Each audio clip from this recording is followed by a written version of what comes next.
Bonsoir Patrice, on arrive en fin de Ludovia là. Bonsoir. Après 3 bonnes journées. Ludovia, tu es déjà venu ou... Non, c'est ma première visite. Oui. J'ai fait d'autres universités dans d'autres domaines, que ce soit le numérique ou l'économie. C'est la première fois, j'en suis ravi parce qu'on est un peu entre passionnés. Oui, dans votre petite tente là-bas.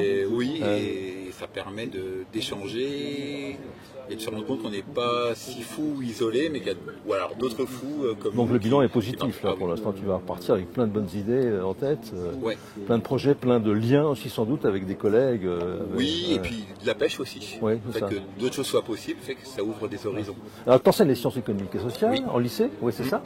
Et pratiquement, pratique en Oui. classe. Ça veut dire quoi la classe inversée pour toi en classe?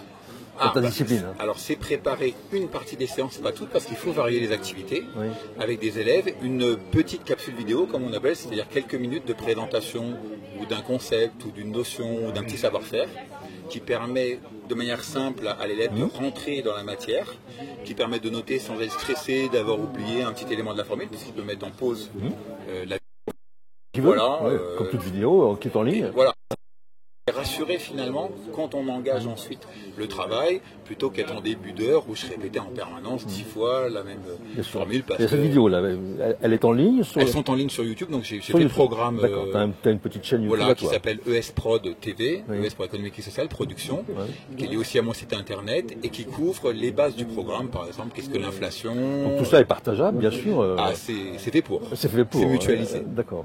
Et alors maintenant, une fois que l'élève a vu cette vidéo, qu'il l'a revue éventuellement parce qu'il n'a pas tout compris, et qu'éventuellement il en a discuté avec ses camarades parce que ça peut se faire aussi avant ça. Oui, éventuellement.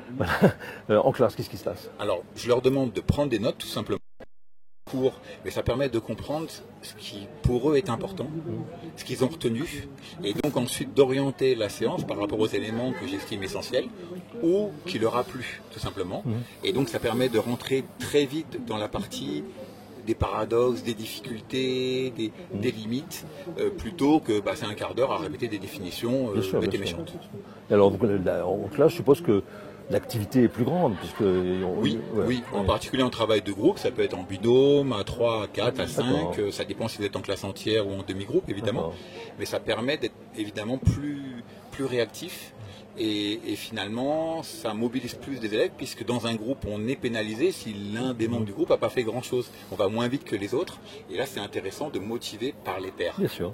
Alors si j'ai bien compris, on a repéré tes compétences particulières dans ce domaine dans l'académie, mais on t'a demandé de prendre en charge des formations pour former tes collègues, c'est ça? Oui, alors ça a été fait effectivement un petit peu en fonction de quelques besoins, pour apprendre aux collègues, alors là c'est transdisciplinaire, comment on peut s'engager petit à petit dans la classe inversée sans... Les dispositifs de classe inversée, ils sont effectivement déconnectés des disciplines. On peut parfaitement mettre en classe inversée. Voilà. Bien sûr. Après, il peut en y EPR, avoir c'est peut-être plus parfois, compliqué, quoique.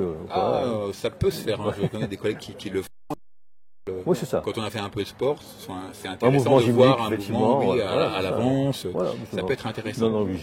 Alors, pratiquement, est-ce que tu as l'impression dans tes formations que le ressenti est bon? Est-ce que les collègues qui s'inscrivent, dire quand on s'inscrit à une formation, on n'y est pas inscrit de force en général? Non. Donc, quand on s'inscrit, c'est qu'on est un tout petit peu attiré par le concept. Et donc, est-ce que tu as l'impression que le ressenti est bon? Alors, il y a deux retours, parce que je pose toujours cette question en fin de stage, c'est en général 2 jours.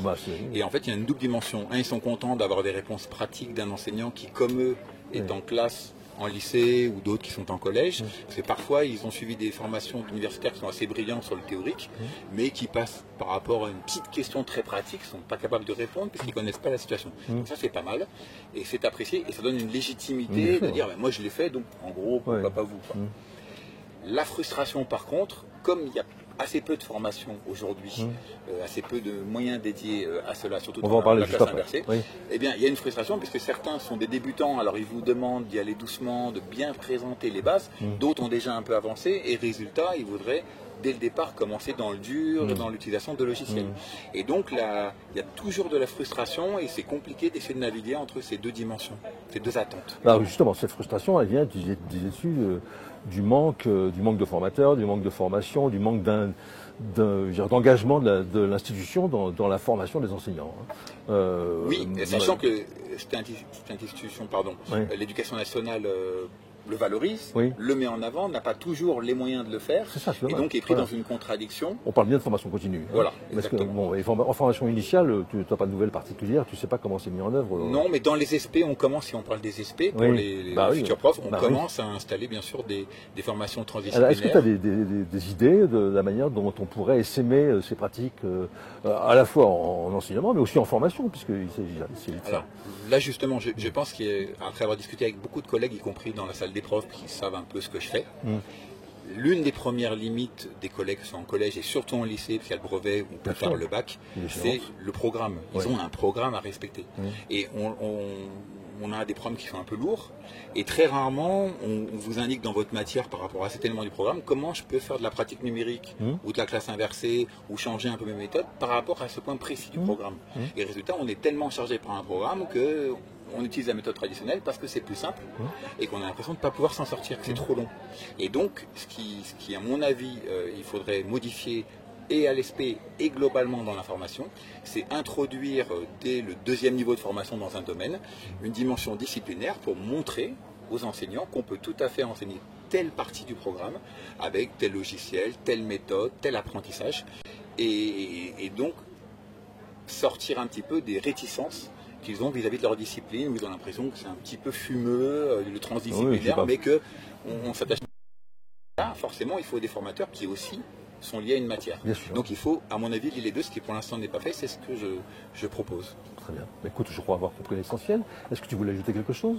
Peut-être Ludovia l'année prochaine. C'est ça que je voulais te demander, c'est ça que je voulais te demander. Et rendez-vous pour d'autres formations. Est-ce qu'il y a le site dont tu parlais, ta chaîne YouTube, tu peux peut-être donner son... Donc la chaîne YouTube c'est ESProd TV, donc Patrice Cuperti, vous la trouverez. Avec ces mots-clés-là, on va trouver. Et pour mon site internet esprod.fr. Tu leur expliques aux gens qui nous regardent. esprod.fr, où là vous trouvez un petit peu ma pédagogie, la façon dont c'est présenté, et utilisé avec des QCM, justement, que vous pouvez utiliser. Donc, utilisez éventuellement la vidéo de YouTube ou aller sur mon site, vous avez directement le QCM qui permet d'exploiter la vidéo et ensuite à vous de continuer la séance comme il vous plaît. Magnifique Patrice, merci de ton aide. Merci. Ça, c'est du partage. Et puis bravo pour Ludovia, qui est un partage aussi très intéressant. Merci beaucoup. Merci.